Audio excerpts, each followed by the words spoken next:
Hello, welcome to this video. I will show you some of the hubs from DT Swiss. So everyone knows this famous manufacturer coming from Switzerland. They are building a lot of stuff around wheels. So of course hubs, rims, wheels, spokes, nipples, complete set of wheels, and they are really famous around the world. They are making really good stuff. So I will share some of the hubs I have in my workshops today. They are a little bit different, so let's come and check one by one these hubs. Splitting in two groups. So the first one is the 350 hubs. So it's let's say their basic hubs. And the second one is the 240. So you can always make quickly the difference between the two groups because of the color. So basically black and red. So let's say the 240 is a premium hub from DT Swiss, and the 350 is let's say not the cheap one, because it's still a really nice hub. Let's say the basic hub from DT. And this one, of course, is a little bit special. It's not red, not it's just silver color. Why is this? If you look closely, it's a predictive steering hub, so it's a kind of special hub. But still, it's a premium hub. So let's start with the first one, the 350. So we don't call it a cheap hub. It's still expensive for a bike hub, simple hub, but still well designed. And let's say if you choose this kind of hubs, it will really be reliable and strong. So why go for these hubs or the 240? Let's call it a premium hub. It's lighter, but quite expensive. It's still one of the best hubs around the world. You can make a durable wheel with both of the two ones. So if you are really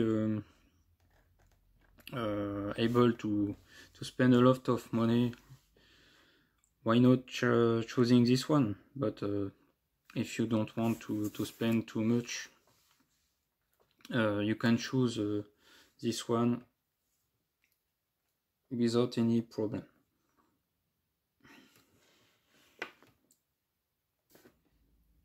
Now about this hubs, this kind of hubs, it's not the new let's say new generation of hubs. It's quite old, this one. If you look at it, the design is not similar to the most recent hub of DT Swiss, because you cannot remove the end caps. It's different design. So for any hubs now, you can easy remove the end caps. So this one, let's say a key, a spanner. It's a threaded one. You have to put two spanners on both sides to dismount it. This one, to be honest, I don't know how to dismount it. There is no key location.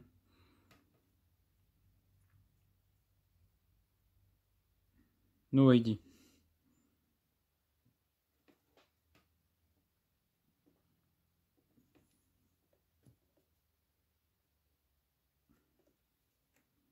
So if you know how to dismount this kind of hubs, tell me. I'll be happy to know. For this one, okay, I think it's just a matter of opening it with a two spanner. This kind of hubs, it's purely to remove the end caps, like most of the newest hubs. You pull it. Oof. It's quite tight. My God. But it's removed. For this one, maybe I don't have enough. Let's say I cannot hold it really tight and pull it. I think I have to use something to grasp it and pull. But well, I prefer to have a strong fit, meaning that the sealing is really strong. You cannot imagine to remove it easy without also making an easy way for the dust and water to come in. So this is why also this kind of hub is really durable. It's really have a good sealing, and I think for the bearings it's a premium bearing. So I put it back on it, just pressing. So if you look closely, oof, there is almost no gaps. For me it's a perfect sealing. It's important things, because let's say hubs, they don't like very much to have any water inside, of course. Also for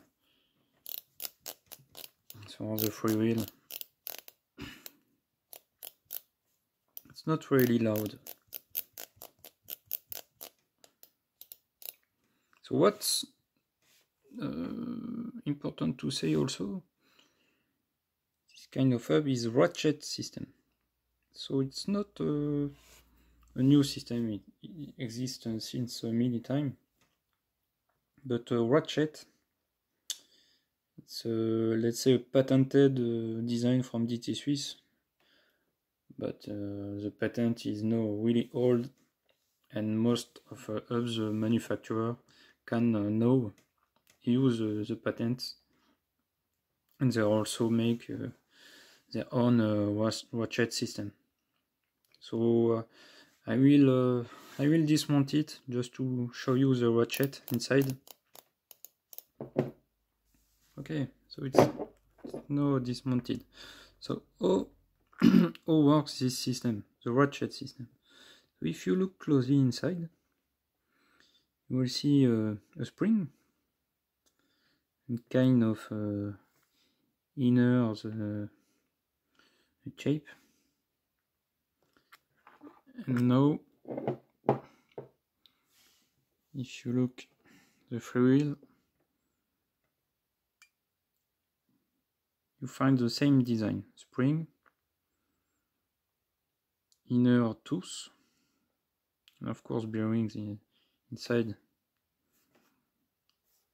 and the two main parts of the system.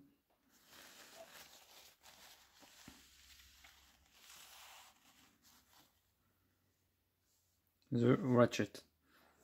So it's just two rings. I can make the focus on it. No.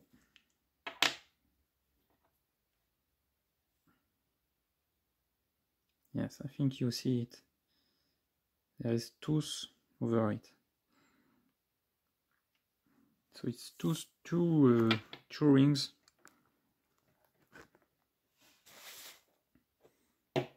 And how it's working, just easy,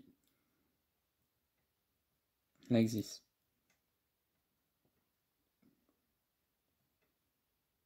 Pedaling in free wheel. And now pedaling to put torque in your wheel. Torque, torque, free wheel, free wheel, free wheel, torque. So the main advantages of the ratchet is that you have a really low, let's say, I don't remember the name, response time, let's say. You don't have to spin a lot your crank to be again in torque and rotate your wheel.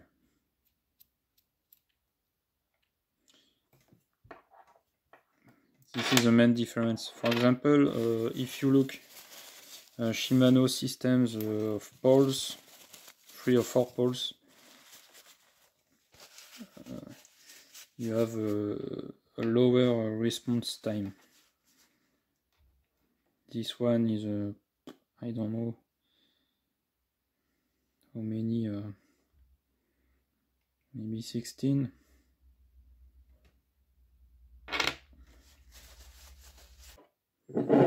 Okay, I know why I don't.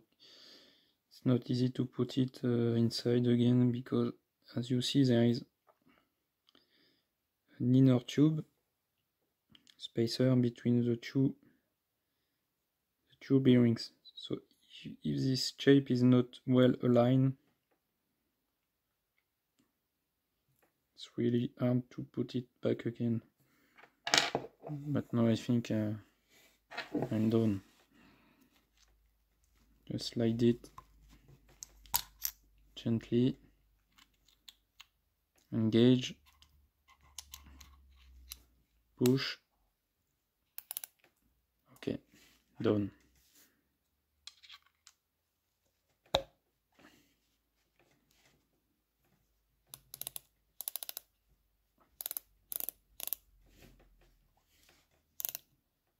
Fine. So if you want to resume DT3 subs shortly, I would say good quality hubs, durable and expensive. And talking about weights, it's not really that light.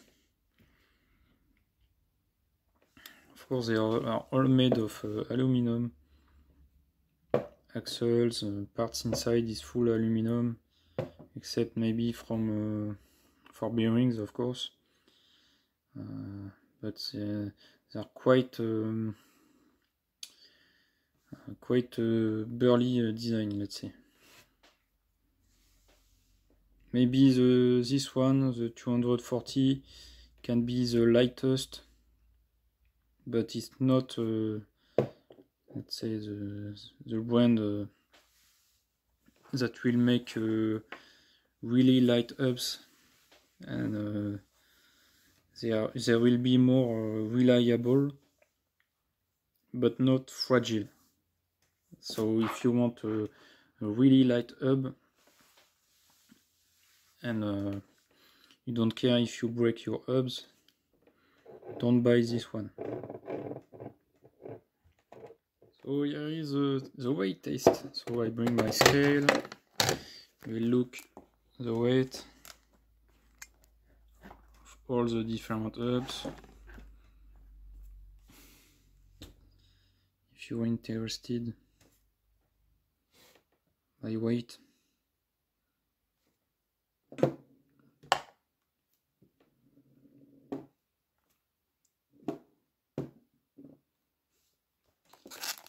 Oh. Predictive one. It's a front hub, so okay, my scale is I have to tear 230, quite heavy, but it's a predictive hub, so this is the reason. The front hub, it's a 15 by 100. So okay, it's okay for the weight, it's quite light. No, rear hub, so I think it's yes, it's for a downhill bike. It's not a boost hub. It's 12 by 150. Okay, it's not so heavy. Next, rear hub. Okay, not bad. This one is a 12 by 142, I think. It should be, yes, 42. It's not a boost. And the little front hub. Oop. Little bit heavier. Of course, you see it's not machined behind the bolt fixation, so it's weight a little bit more than any other one. Anyway, don't focus too much on hubs weight, because it's not that much important.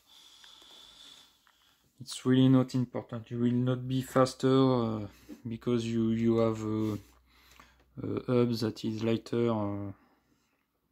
If you win 50 grams on your hubs, you will feel no difference at all. It's not important really. If you buy expensive hubs, don't buy a weight, buy let's say quality and not a weight. Don't buy the weight, it's useless. Okay, so now my video is finished. Of course, this kind of hub, the 240S, is not the lightest hub from DT Swiss. No, they call it the DT 240 EXP. But basically, it is the same hub. They add a little lip on the end cap, so you can remove it a little bit easier because there is a little lip just here, so you can grab it. To my mind, it's not really important. As you see, I can remove it by hand. Also, they change a little bit the design inside from the ratchet. Remember, there is only one spring now, but honestly, it's not. There is no really difference, except maybe the little change inside. It is basically the same hub.